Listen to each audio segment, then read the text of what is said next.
अगला लेसन है to memorable speech, दो यादगार भाषण। ऑन द मिडनाइट ऑफ अगस्त 1947 1947 14 अगस्त की अद्धी रात को पंडित जवाहर लाल नेहरू रोज़ इन द लोक सभा, पंडित जवाहर लाल नेहरू लोक सभा विच उठे टू एड्रैस हुंदा संबोधन, संबोधन करन लई the nation with these words, राष्ट्र नूं इन्हां शब्दां नाल संबोधन करन लई उठे। Long ago we made a tryst with destiny, tryst हुंदा है मिलन दा वादा करना, डेस्टिनी किस्मत। बहुत लंबे समय तो असी किस्मत नाल इस जगह मिलन दा या इस तरह मिलन दा वादा कीता सी। And now the time comes to redeem our pledge, redeem हुंदा है रिडीम आवर प्लीज़, वादे नूं पूरा करन, ते हुण उस वादे नूं पूरे करन दा समा आ गया। At the stroke of midnight as the world sleep, stroke of midnight हुंदा है रात दे 12 बजे। एज द वर्ड स्लीप्स, जदों पूरा संसार सो रहा है। India shall awake to freedom, ता भारत आज़ाद होके जागेगा। In his message to the press on August 15 1947 he said, press यानी कि अखबार 15 अगस्त 1947 विच 15 अगस्त 1947 ਨੂੰ ਉਹਨਾਂ ਨੇ ਅਖਬਾਰ ਵਿੱਚ ਇਹ ਮੈਸੇਜ ਦਿੱਤਾ, ਦ ਅਪੋਇੰਟਡ ਡੇ ਹੈਜ਼ ਕਮ, ਮਿੱਥਿਆ ਹੋਇਆ ਜਾਂ ਫਿਕਸ ਕੀਤਾ ਹੋਇਆ ਜੋ ਦਿਨ ਸੀ ਉਹ ਆ ਚੁੱਕਿਆ ਹੈ। ਦ ਡੇ ਅਪੋਇੰਟਡ ਬਾਈ ਡੈਸਟਨੀ, ਜਿਸ ਦਿਨ ਨੂੰ ਕਿਸਮਤ ਨੇ ਤੈਅ ਕੀਤਾ ਸੀ। And India stands forth again ਅੱਗੇ ਆਉਣਾ, ਇੰਡੀਆ ਅੱਗੇ ਆਉਣ ਲਈ ਖੜਾ ਹੈ। ਆਫਟਰ ਏ ਲੌਂਗ ਸਲੰਬਰ, ਲੌਂਗ लंबी या डूंगी, स्लंबर नींद, गुलामी दी नींद। After a long slumber and struggle, एक लंबे संघर्ष ते लंबी गुलामी दी नींद तो बाद awake vital free and independent, तो इंडिया जागेगा स्पष्ट तौर ते आज़ाद स्वतंत्र होके। It is a fateful moment for us in India, Bharat ਵਿੱਚ ਇਹ ਭਾਗਾਂ ਵਾਲਾ ਪਲ ਹੈ। For all Asia and for the world, ਪੂਰੇ ਸੰਸਾਰ ਤੇ ਏਸ਼ੀਆ ਲਈ। ਅ ਨਿਊ ਸਟਾਰ ਰਾਈਜ਼ਸ, ਕਿ ਇੱਕ ਨਵਾਂ ਤਾਰਾ ਉਦੈ ਹੋਇਆ ਹੈ। ਦ ਸਟਾਰ ਆਫ ਫਰੀडम, ਆਜ਼ਾਦੀ ਦਾ ਤਾਰਾ। ਇਨ ਦ ਈਸਟ, ਜੋ ਕਿ ਪੂਰਬ ਵਿੱਚੋਂ ਉਦੈ ਹੋਇਆ ਹੈ। A new hope comes into being, a vision long cherished materialized, ਇੱਕ ਉਮੀਦ ਆਈ ਹੈ ਜੋ ਜਿਹੜੀ ਉਮੀਦ ਸਦੀਆਂ ਤੋਂ ਲੋਕਾਂ ਦੇ ਮਨ ਵਿੱਚ ਸਪਨਾ ਬਣ ਕੇ ਪਲੀ ਹੋਈ ਸੀ ਜਾਂ ਦ੍ਰਿਸ਼ਟੀਕੋਣ ਬਣਿਆ ਹੋਇਆ ਸੀ, ਉਹ ਦ੍ਰਿਸ਼ਟੀਕੋਣ ਹੋਂਦ ਵਿੱਚ ਆਇਆ। ਮੇ ਦਾ ਸਟਾਰ ਨੈਵਰ ਸੈਟ, ਇਹ ਜੋ ਤਾਰਾ ਉਦੈ ਹੋਇਆ ਹੈ ਰੱਬ ਕਰੇ ਇਹ ਕਦੇ ਵੀ ਅਸਤ ਨਾ ਹੋਵੇ। And that hope never be betrayed, ਤੇ ਇਸ ਆਸ ਨੂੰ ਇਸ ਉਮੀਦ ਨੂੰ ਕਦੇ ਵੀ ਕੋਈ ਧੋਖਾ ਨਾ ਮਿਲੇ। ਬਿਟਰੇਡ, ਧੋਖਾ ਮਿਲਣਾ। The future beckons to us, beckons ਹੁੰਦਾ ਹੈ ਇਸ਼ਾਰਾ ਕਰਕੇ ਬੁਲਾਣਾ, ਭਵਿੱਖ ਸਾਨੂੰ ਇਸ਼ਾਰਾ ਕਰ ਰਿਹਾ ਹੈ ਜਾਂ ਇਸ਼ਾਰਾ ਕਰਕੇ ਬੁਲਾ ਰਿਹਾ ਹੈ। Whither do we go and what shall be our endeavour, ਕਿ ਅਸੀਂ ਕਿੱਥੇ ਜਾ ਰਹੇ ਹਾਂ ਤੇ ਸਾਡੇ ਪ੍ਰਯਾਸ ਕੀ ਹਨ। ਇਹ ਫਿਊਚਰ ਸਾਨੂੰ ਬੁਲਾ ਰਿਹਾ ਹੈ ਇਸ਼ਾਰਾ ਕਰਕੇ। To bring freedom and opportunity, ਅਸੀਂ ਆਜ਼ਾਦੀ ਲੈ ਕੇ ਆਉਣੀ ਹੈ ਤੇ ਅਪੋਰਚੁਨਿਟੀ, ਤੇ ਸਾਰਿਆਂ ਨੂੰ ਮੌਕੇ ਦੇਣੇ ਹਨ। The common man to the peasants and workers of India, ਅਸੀਂ ਆਜ਼ਾਦੀ ਦੇਣੀ ਹੈ ਤੇ ਮੌਕੇ ਦੇਣੇ ਹੈ ਇੱਕ ਆਮ ਇਨਸਾਨ ਨੂੰ, ਕਿਸਾਨ ਨੂੰ ਤੇ ਭਾਰਤ ਦੇ ਕਾਮਿਆਂ ਨੂੰ। To fight and end poverty, poverty गरीबी, एंड इग्नोरेंस एंड डिजीज़, यानी असी लड़ना है तो ख़त्म करना है गरीबी नूं, अनपढ़ता नूं, अज्ञानता नूं ते रोगां नूं, डिजीज़ बीमारी अज्ञानता नूं ख़त्म करना है। To build up a prosperous democratic and progressive nation, ते निर्माण करना है एक ਇਹੋ ਜਿਹੇ राष्ट्र का जो कि खुशहाल होवे, लोकतांत्रिक होवे ते उन्नत होवे। And to create social economic and political institution, ते असी समाजिक, आर्थिक ਅਤੇ राजनीतिक संस्थावां का निर्माण करना है।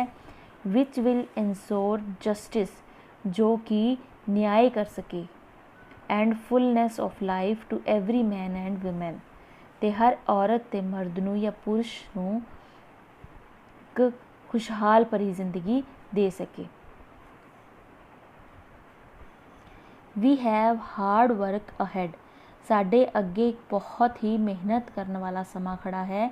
देयर इज़ नो रेस्टिंग, जिथे किसी भी तरह का कोई आराम नहीं है। फॉर वन ऑफ अस, साडे विचों किसे लई भी। Till we redeem our pledge in full, जो तक असी अपने सपने या वादे पूरे नहीं कर लेंदे। Till we make all the people of India what destiny intended them to be, उदों तक जो तक किस्मत, जो डेस्टिनी ने सोचा होया वो हर एक भारत दे हर एक लोक लई, भारत दे लोकां लई असी नहीं कर दिंदे।